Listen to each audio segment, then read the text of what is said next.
The following is a production of Salt and Light Radio in Boise, Idaho.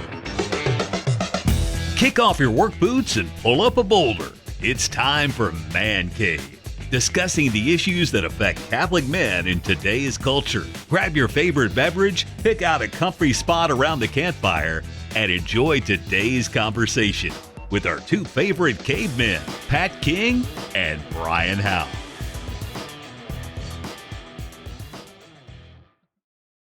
So anyway, we finally decided that we wanted to do a little something more with the church.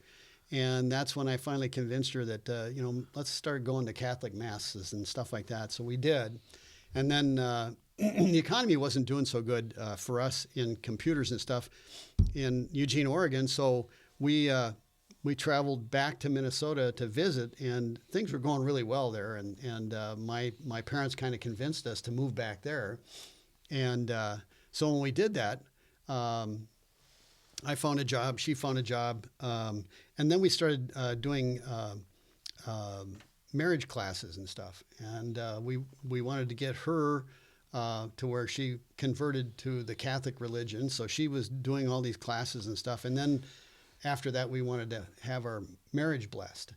And it happened to be the priest that my dad was at St. John's University. Where Shot the hole in the room? Shot the hole. Oh, my goodness. And he's the one that blessed the marriage and confirmed her and did her first communion and everything else, And it was funny because when they were going through the confirmation stuff, she chose her confirmation name to be the same as my mother's. So it was Pamela Sue Lorraine Cesnik, and so my mother didn't know anything about it until they announced it in church, and she just, was all teared up and everything else, and so anyway, we continued with our Catholic religion at that point and got the kids into Catholic school. In fact, the kids went to St. Peter's School where I went to school. So you still have the two kids at this time? Well, I've got that plus. So how many kids do you have? Well, actually, I have four. Four. Yeah. So back when I was in high school, I had a girlfriend that got pregnant. Okay. And she had a baby girl. And when I came back, I had told her that I would marry her after I got out of boot camp. When I got out of boot camp, I came back and she had sent me a Dear John letter saying that she wasn't interested and she found somebody else to party with and all this other stuff. And then she told me that she didn't want anything to do with me and didn't want me to have anything to do with her daughter. Our daughter. Your daughter. Carla.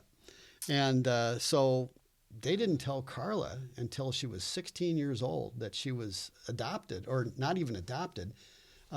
She just thought that this guy that her mother was with, Gary, was her dad. Oh. Well, she married Gary, and they never went through the adoption process. And so anyway, she got really ticked off. But you knew about the baby, right? I knew about the baby. She sent me pictures. I saw her once when I was home, came home on leave. Okay. So there's my oldest daughter. She was born in 1970. Okay, the year that I went in the service. So anyway, we'll go back. When Pam and I moved back to Minnesota to raise the kids and get jobs and stuff like that, I met my old girlfriend at a store, and we had just moved back there, and I was from the store. I said hi to Debbie, and she introduced me to the guy that she was with, the guy that I kind of stole her away from back in high school. So she's married to this guy now, and it's just like, oh my goodness, this is all kind of serendipitous or whatever, right? So we decide that we're going to go across town and go visit my brother, my youngest brother. And while we were there, the phone rings. And he picks up the phone and says, yeah. Well, yeah, but how did you know? And I'm going, what's going on? It was my daughter, Carla. Her mother had gone back home, called her up and said, your dad's in town. And, your real dad. And and she did. That was the first time she knew about. That was the first time, yeah. And so I pick up the phone and I'm going, hello? And she says, this is Carla, your daughter. And I'm going, oh, well, hi, Carla. And she says, well, I don't know if I should call you Dad. And then she paused, or if I should call you Grandpa, because I'm kind of following in my mother's footsteps of being an unwed mother. Oh, my. So she has a little boy. His name is Isaac. So you got a twofer. I got a twofer. You got a daughter and a grandson. Exactly. So it's like, oh my goodness. And I just think back and think, oh my goodness, this is kind of, coming back to bite me a little bit, but it's in a good way. It was in a good way. Yeah. It was, I was just going, my goodness, I'm a dad, more than I thought. I've got an older daughter, I've got an adopted son, and I've got a young baby girl, and I'm just thinking, oh, this is something else, And so anyway, we got to know each other and stuff like that. And she hadn't finished high school. She dropped out. And then I helped her through my connections and stuff like that, because I was very active in the chamber and stuff like that. They, excuse me, they had a school for, I don't know, kids that have had a hard time or kids that weren't doing well in regular schools and that kind of stuff. And so they had an alternative high school there, and they actually had a daycare and everything else. And I got her hooked up and got her a tour of the school, and had no idea whether or not she would be interested or whatever. And she started the next day. So she was able to take Isaac there during the day, and he would go into daycare, and she'd finish up her school and class. And so this all worked out great, And meanwhile, going back to the Catholic religion and stuff like that, she was born with to a Catholic family, but she was kind of an outcast in her family because she was, back then it was kind of that way. Yeah, so she was kind of an outcast that way, but her mother kept taking her to church, and so when we went back there, she started going to church with us too. And so as far as I know, she's still a practicing Catholic and stuff. So how did Pam react to this? Well, I had told Pam about that, well beforehand. Okay. Before we got married even, and I was carrying a little picture of her at like maybe, oh gosh, what was she? Maybe 2 years old or 3 years old. I had a picture of her in my wallet. And so I had showed that to Pam, and I put down her birth date and stuff on the back, and her name and that kind of stuff. And her mother didn't want us to be in touch with them at all. That's too bad. It was. So we missed out on a lot, but we've become pretty good friends now. Of course. But she call you? Did she decide to call you Dad? She called me Dad. Okay. Yeah. and Isaac. And Grant. Now, how old would they be at this point? Isaac is married. Isaac is married and has 3 girls. Wow. So I have 3 great granddaughters. Wow. And you and Carla is still close? Yes. Yeah. And they're still back in Minnesota? Yeah. Carla lives up in northern Minnesota, up by Red Lake. Okay. So if you look on a map, there's a couple of lakes up there, Upper and Lower Red Lake, and she lives in between the two. And then Isaac lives in a house in Uppsala, Minnesota, and near Holdingford. now is Carla married? Carla's married. How old would she be now? 70 would put her. She's 50. She's 53. 53. Yeah. So anyway. 53 years old, and she's doing really well. But she met a Boilermaker, and Jesse, and when she did, I got to be pretty good friends with him and stuff like that. And he came to me and asked for her hand in marriage. Nice. Okay. So that was nice. So there was no surprise, right? she asked, and I actually walked her down the aisle, and we did the father-daughter dance and everything else, and it was pretty cool. So cool. Yeah. So with that, you are in Caldwell. Most of your family, your oldest daughter, and you got other children still in Minnesota. Or what brought you to Caldwell, Idaho? Well, our son Devin after he got out of high school, decided that he wanted to go to college. That didn't work out so good for him. And then he went in the military. He went in the Air Force. And he was in the Air Force for 12 and a half years. And he was a survival school instructor, so he was considered special forces. And he was deployed, I think, 6 or 7 different times and saw some pretty nasty stuff and got involved in some stuff, with, being in the military. And all of a sudden, I suppose it's been probably 3 or 4 years ago, he was living in Minnesota, and they decided to move out to the Boise area. They moved to Eagle. Just and once he threw a dart at the map. And well, they had done some research and some studying and stuff like that. He met his wife, Melissa, in Spokane area, and she was from Idaho. Okay, so she had a little bit of yeah, and so anyway, they decided they didn't want to live in Minnesota, and that was always kind of their goal, is they'd move back there for 4 or 5 years to be close to the family and that kind of stuff. But then they moved to Idaho, and then one day we got a call saying that he was taken to the VA hospital because he tried to kill himself. Oh. So I felt pretty bad about that, and so I jumped on an airplane and flew out, and spent 10 days out here, and he was out of the VA and stuff like that, and I got him into some counseling sessions and got him back on his medication and that kind of stuff. And he said, "Hey, I really hate the way this medication makes me feel."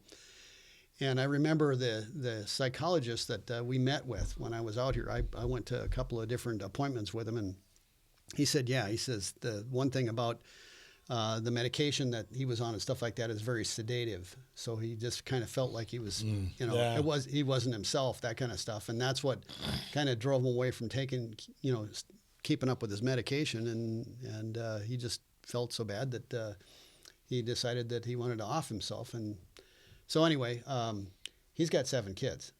Wow. Yeah. Catholic? No. He was raised a Catholic. I was hoping that my kids that I grew up with, or that I had in Minnesota with me, Devin and Anastasia, that if I put them through Catholic high school and kept them in the religion and stuff like that, that they would continue on, and that didn't happen. Well, as you left, your kids left too. So there's always room to return. I was absent for almost 30 years. Yeah, and I was an altar boy and CCD until I was 12th grade, and I actually thought about being a priest or a deacon. So indeed. It was I was not mature in my faith when I left the church. I thought the church was changing when it was just a couple bad priests that were changing to fit their criteria. Yeah. And I wasn't mature enough to realize the difference. And when I left, it was almost, I got married and had kids, and now it was almost too late to return because I'm already down this other path. Yeah. So, and so all you can do is... I was an altar boy, too. Yeah. But back when I was an altar boy, we had to learn all the prayers in Latin. Well, And so to me, back when I was growing up and going to masses and stuff like that, a lot of what was going on, I didn't understand. Right. When they went through the masses and stuff, we were just, it was like just reciting poetry that in a different language. Yeah. I mean, you had no idea what you were talking about. And until they started going to the English mass, the Novus Ordos, it's known as. Yes, yeah. In the language of the country. Yeah. So it's kind of like, okay, I remember going through Latin masses as a kid, and it just kind of, I'm just going through the motions here, and I have no idea what I'm doing. Yeah. It was Catholic school that kind of explained it all. Right. And I understood it, and then I became an altar boy and that kind of stuff. And but then I think that's one of the reasons I drifted away, is because of the Latin Mass. Right.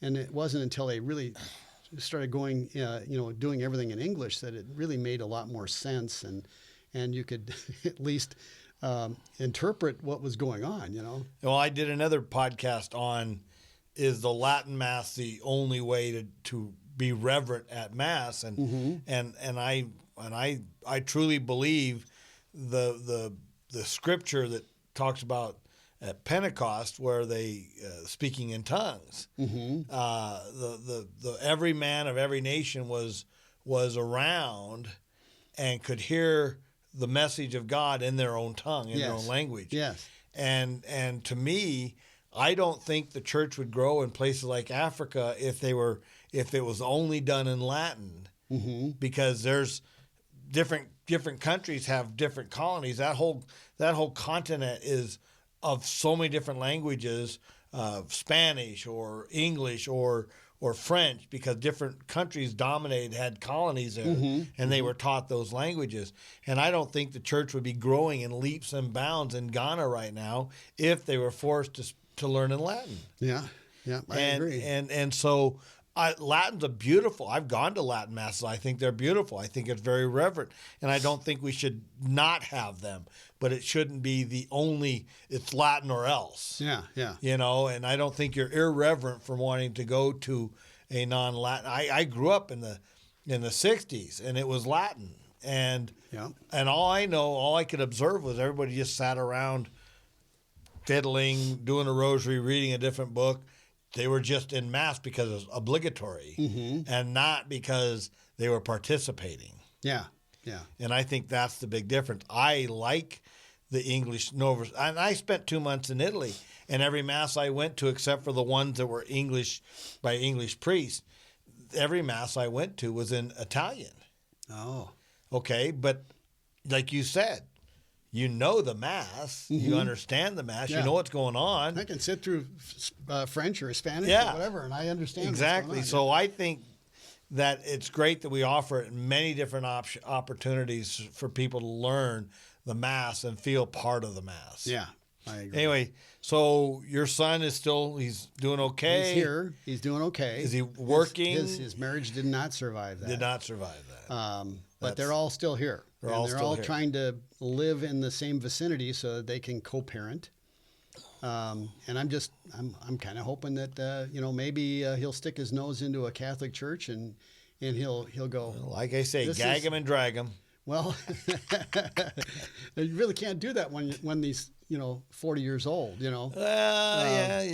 I can suggest it, and I can be a good example. He knows that I'm part of the church, part of the Catholic Church. He knows that I belong to the Knights of Columbus. He knows that we're doing fish fries and breakfasts and stuff like that because he's wanting to get together during those times. And no, I've got something else going on. Just say, come on over. Exactly. Well, I mean, it's not going to hurt you to come in and have a fish. That's right. And hang around and see how the other half was. So now trying to get time with him is tough because he's living somewhere else. He's got to whenever he gets a chance, he wants to spend it with his kids. Right. And so then he's got a different job now and stuff like that, and he's doing really well. I'm very proud of him. But that's why you came out here to help. That's why we came out support. here. So I mean, when I came out and spent 10 days here and stuff like that, before I went back, he asked me. He says, "Would you and Mom consider? I know there's not a lot of stuff holding you back in Minnesota, except a nonprofit that I'm running, that kind of stuff. But Right. Would you consider moving out here and helping to support me and the family?" And I said, "Absolutely." Where are your other children at? I know Carla's in Upper Minnesota. Right, and Anastasia is living in Winter Park, Colorado.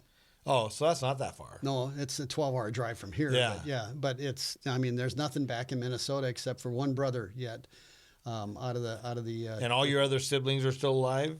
Yep, they're all alive. In How fact, many of them are Catholic? Well, that's a good question. I think there's probably 4, 5, maybe 6 of us that are Catholic. Any priests or Nope. sisters? No. But other ones went off to Baptists and they're some of them aren't going to church at all, and that's kind of tough. But I try to set the example. I don't push it on them, but I do let them know that I'm doing certain things with the church and that kind of stuff. Well, so. I've got seven total. There's 6 other siblings in me. I'm the middle child. I have 2 Mormons in my family, one on either side of me, actually. My older brother just above me and my younger sister just below me. And then I've got 4 other members that are practicing Catholics. I don't want to get into their level. I don't know because we don't communicate much. My older sister and I go to regular mass, but my youngest brother, he's the Church of the Outdoors. He just doesn't go to anything. He seems to be spiritual, faithful, but to just. Well, have you heard of a Catholic group that's called People of Praise? Okay, well, I've got a sister and brother-in-law in Burnsville, Minnesota, that go to this People of Praise things, and it's a branch of the Catholic Church, but it's a charismatic service, kind of. Yeah, maybe. Yeah, okay. I guess you could call it that, maybe. Yeah. They still say the maths and stuff like that, but they do some real different kinds of things there besides the mass, and they do healings and all this. I think that would fall in the category of charismatic. Charismatic, yeah. I guess that. And that's been acceptable, as long as they're following the tenets of the church and everything else. They are. Yeah. So it's kind of like, okay, well, their children have all been kind of connected to the church because of that charismatic movement. Yeah. And they were very involved in church and went to high schools and stuff like that. And it was all People of Praise kind of thing. And I thought some of it was a little hokey, but at least they're still with the Catholic Church, and they're still doing the mass, and they're still moving. I think forward. Well, and what I found when it came to me and my reversion back to the church was that I was seeking truth. And I was unsatisfied with the things I sought, the places I went to see the truth, find the truth.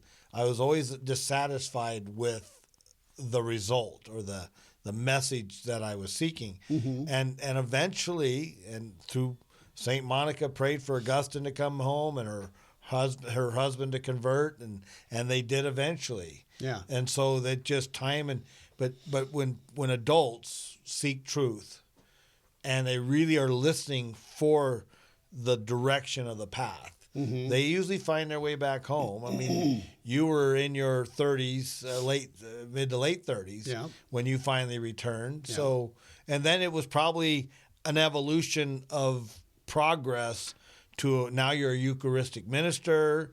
You are a Knight of Columbus. You're very involved in the Knight of Columbus.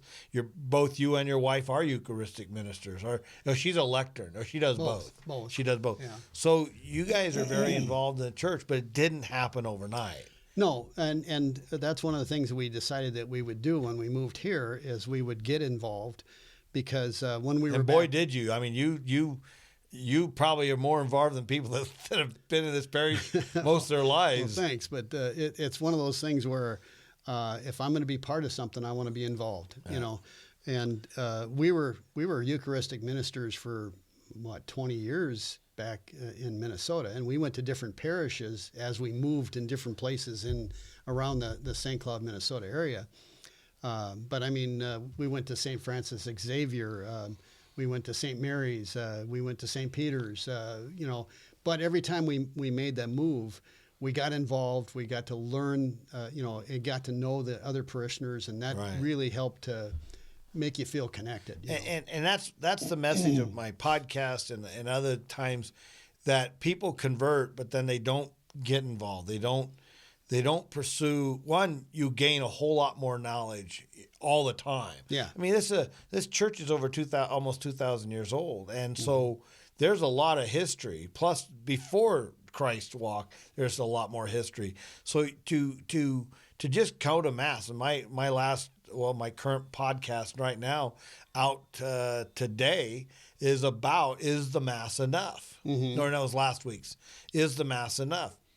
And it is for the obligatory part of it, for what God asked you to do. But the message at the end of Mass is go out and spread the gospel, spread the good news, teach others. And you can't really teach with just your limited knowledge on just the Mass. The Mass is very fulfilling. Don't get me, I'm not trying to take that away. But without you learning more, studying the Catechism of the Catholic Church, reading books from the early church fathers, starting to learn your history, you've got to put more into it so that you can do what God is asking us all to do, and is spread the gospel, spread the message, spread the church, and teach.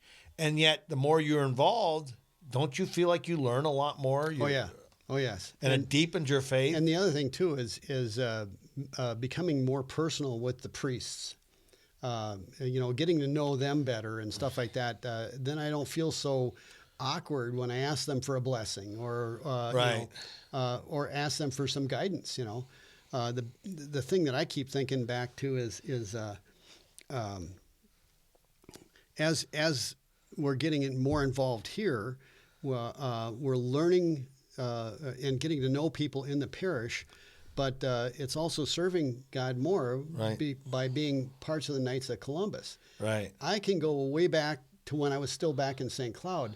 I had my own computer business and stuff, and I got involved in computers, but I helped to support the Knights of Columbus computers for the group back there. And they really wanted me to join, but I thought, I got too much going on with kids and all this other stuff. Hear that all the time. Running my own business and everything, and I did the best I could, and I gave them tremendous discounts and a lot of free time, keeping their computer going and helping them out where I could, But I went to a lot of their breakfasts, and I went to a lot of their fish fries and that kind of stuff, and I got to know them, And so when I moved here, I thought, why not? I'm now retired or semi-retired or whatever you want to call it, still very active, and I want to be part of something that's more, greater than yourself. Well, more than just going to church on Sundays, and holy days of obligation. It's like now I feel a real kindred spirit with you and other people in the Knights and stuff like that. Jeff called me up the other day from the Knights, and he wanted to talk about investigating the fourth degree with me and that kind of thing. So I mean, people are reaching out to me because I reached out to them. Right. Well, like you talk about, he's getting involved. So when Father Francis was here from Ghana, he was actually studying in Rome, had Christmas break, came to visit us for about a month, and then went back to Rome to finish his studies.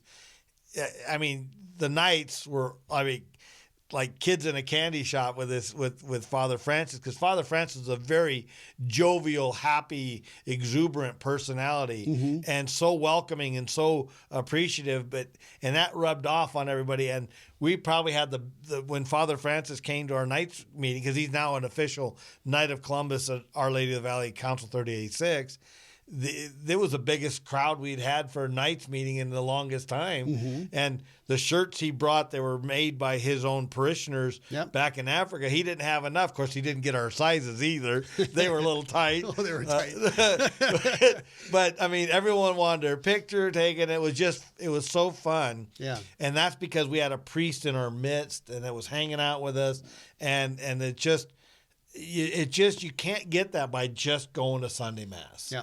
Well, and I hit it off with Father Francis, and so yes, Father Francis and Father Herman came over to our house and spent the day with us around That's Christmas. where they were that night. No. Yeah, exactly.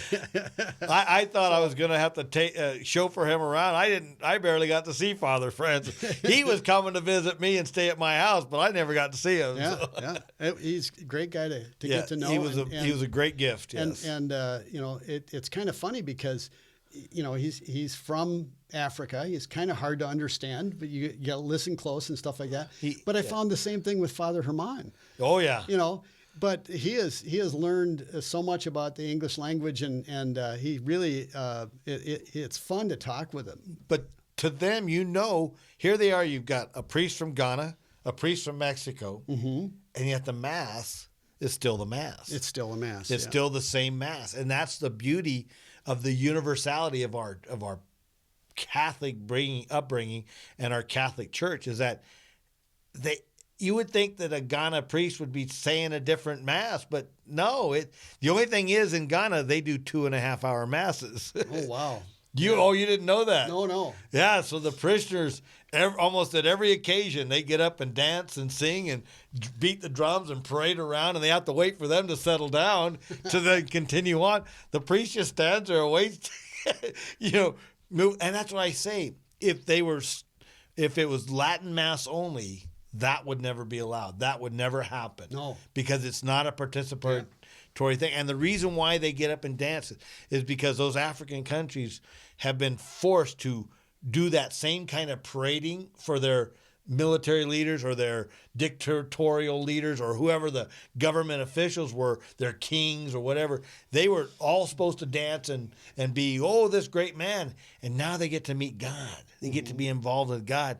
And they said, we owe God even more of that praise and dancing and jovial attitude towards what they have found. Because their religion, the traditional African religion, was idealistic all the way through. So 2.5 hours is longer than a high mass. Yeah, it's longer, but priests just they run the mass, but they don't run the mass. the parishioners run the mass, but it's so beautiful. And he and another priest do 16 masses on a weekend. That's crazy. Wow. Because they go to different villages. So yeah. They need a church but so we go over an hour. It's like, that's too long. Priest got to shut up, Anyway, I don't want to get on that soapbox. I'll do another podcast on that later. So, anything you want to add before we go on? Yes, there's more. There's more. There's more. There's more. Yes. Last April 1st, I got a call I got a text message saying, "Is this Luke Cesnik?" And I'm going, "Yeah." And I said, "Who's this?" And she said, "Well, it's Hannah Hensley." And I'm going, Hannah Hensley, where do I know that name from? And then I remembered my sister back in Minneapolis. She had a friend by the name of Hannah Hensley. And I remember meeting her and getting to know her and stuff like that. And I said, "Well, Hannah, how are you?" And she says, "Wait a minute." She says, "Do you know who I am?" And I said, "Well, yeah, aren't you, Hannah Hensley from Minnesota?" And she says, "No." Oh. She says, and this is all through text. And she says, "Have you been on 23andMe lately?" Which is the gene, the DNA. The DNA thing. DNA. And I said, "No." I said, I was on there 4 years or so ago trying to find out about, health stuff or whatever, and she says, "Well, have you looked at your messages on Facebook?" And I'm going, "No, not really. I only go on there about once a month and do a little searching around or whatever, right?" And then she says, "Well, according to 23andMe, you're my father." This was last April 1st, and I'm going, "What kind of scam is this? A 23andMe scam? What's?" And so we go back and forth and stuff like that. And then she tells me where she was born and who her mother is and that kind of stuff. And I'm going, "Oh my goodness." Back when I was driving for UPS in Wyoming, I had a little fling with a gal. And while you were living with the other gal? While I was living with this other gal. Boy, you were a wild child. Yes, I was. Anyway, she got pregnant, and I didn't realize that she was pregnant. Didn't know about it. And I had moved, I moved with my girlfriend out to Oregon. Never heard anything about it, right? Well, come to find out, her mother didn't know who the father was either. Oh. Her mother said it could have been any one of maybe 14 different guys. Because she was even wilder. She was even wilder, and she was younger. She was, I think, 18 or 19 at the time or whatever, And you're in your 30s. Yeah, exactly. So, those indiscretions come back sometimes. And so I'm thinking, oh, my goodness, I've got a daughter out there. She's found me through 23andMe. It was a 100% match. She went to 23andMe to ask about, to try to find out something about her, medical history, whatever, right? Yeah. But one of the things that it said right off the bat is, you're you're from this country in like in Eastern Europe or wherever, right? And your dad is Luke Cesnik. Excuse me. So I'm just going, oh my goodness, you know. So I started looking, and then I told Pam about this. I happened to be on the road, and you remember I was telling you about my daughter Carla, right? And I was Right. at my brother's house when he got this call. Right. Well, I was at my brother's house when I got Same this, brother? Same brother. Oh. When I got this message. They got his number. So I told him about it, you know, and I said, geez, I am just shocked. And so she texts me and she says, I'm 39 years old. And she says, this is not a scam. She says, I wasn't looking for you. I'm financially stable. I'm not looking for any money. I only have one question for you. I said, well, what's that? Are you willing to have a relationship with me? I'm going, of course. You know. How long ago was this again? This was last April. Last April. April 1st. Wow. So one thing led. And where does she live? In Las Vegas. Okay. Not too far from here, right? No. So we were in Elko, Nevada, for an event there, and I told her that we were going to that, and so her and her boyfriend decided that they would come and we would meet there. So at that event, she and I met for the very first time. 39 years old, right? And so anyway, and you're blessed because the mother didn't go have an abortion. Right.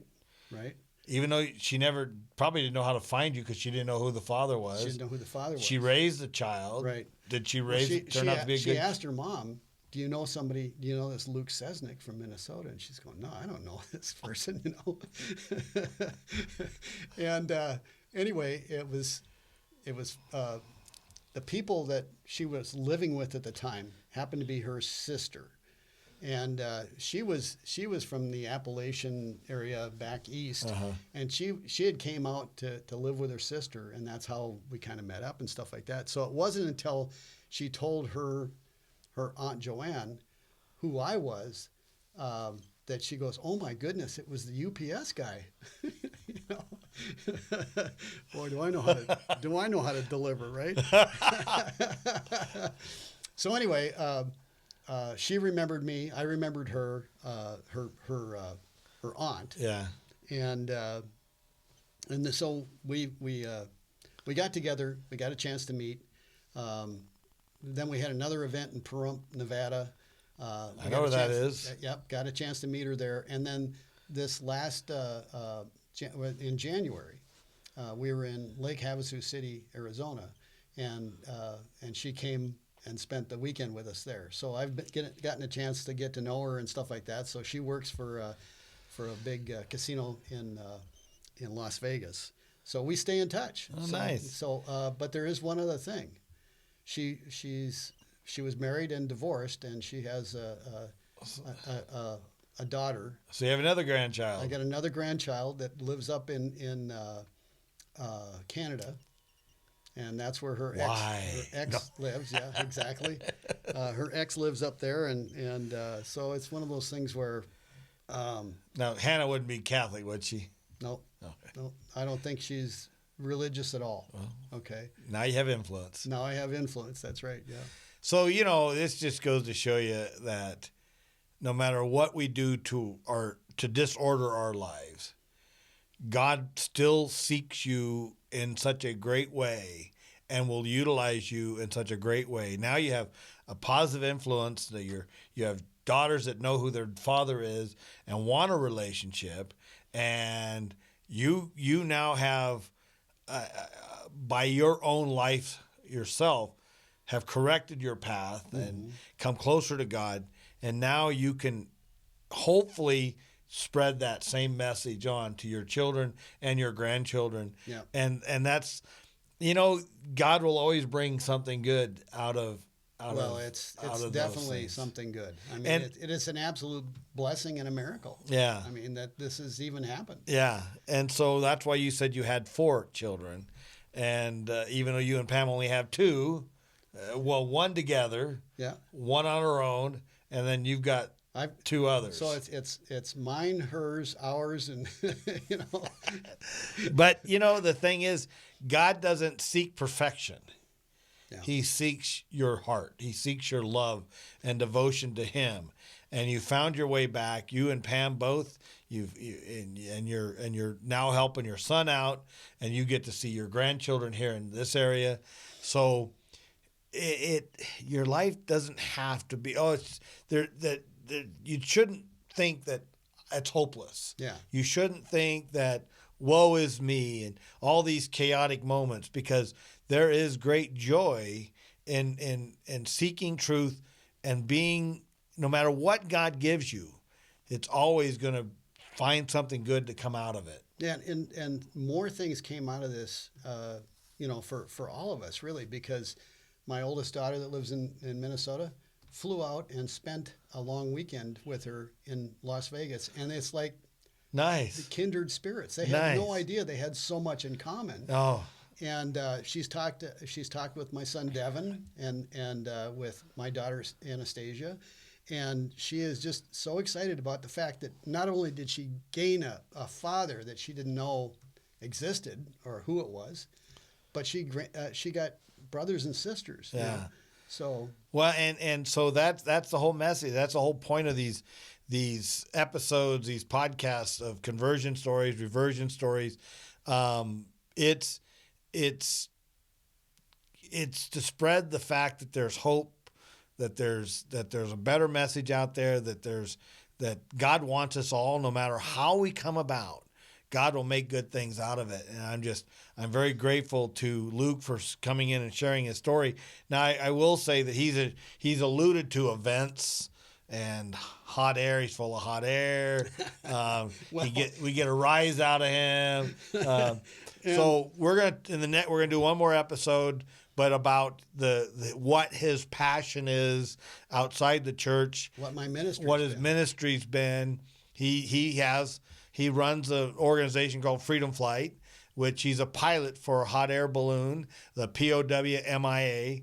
He has the 3D balloon, and he travels all over. That's why I say I don't get to see him a lot, is that he's traveling to, usually they happen on weekends, right? Most of the times. Mm-hmm. So he's gone on weekends. So he goes to mass all over the United States. I do. Because they're constantly on the road, and you find time to go to mass. Even French masses. Even French masses.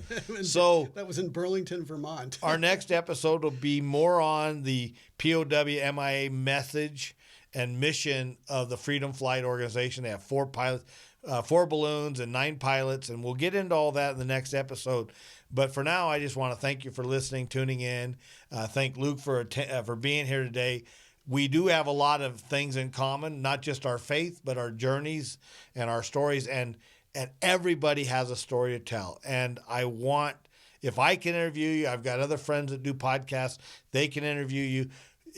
We all learn from other people's stories because they're true witnesses of their journey. And that is a great way to learn to heal ourselves, find out there's hope. We're not that bad of a person. I mean, come on. Be real honest. You had a kind of a disordered, messed up life. If you didn't have your faith, you'd probably be like, woe is me type of thing. But your faith is probably what kept you sane and on this mission, on this ministry with your hot air balloon. I know that it's brought my faith has made me much more understanding of the loss of my son and all the other things, loss of my marriage, all the other things. Bad things happen, but it's not the end of the world. And so I want everyone to know this positive message. This is why I do these reversion and conversion stories and stories of faith journey, is because you're not living this life alone, and you're not the only one that's been through what he's been through or I've been through. And that's why it's so important. So with that, I'd like to end with the St. Michael's prayer. In the name of the Father, and the Son, and the Holy Spirit. Amen. Saint Michael the Archangel, defend us in battle. Be our protection against the wickedness and snares of the devil. May God rebuke him, we humbly pray. And do thou, O Prince of the heavenly host, by the power of God, Cast into hell Satan and all the evil spirits who prowl about the world seeking the ruin of souls. Amen. In the name of the Father, and the Son, and of the Holy Spirit. Amen. We hope you've enjoyed this episode of Man Cave, a weekly podcast discussing the issues that affect Catholic men in today's culture. A production of Salt and Light Radio in Boise, Idaho. To learn more about our ministry, please visit our website, saltandlightradio.com.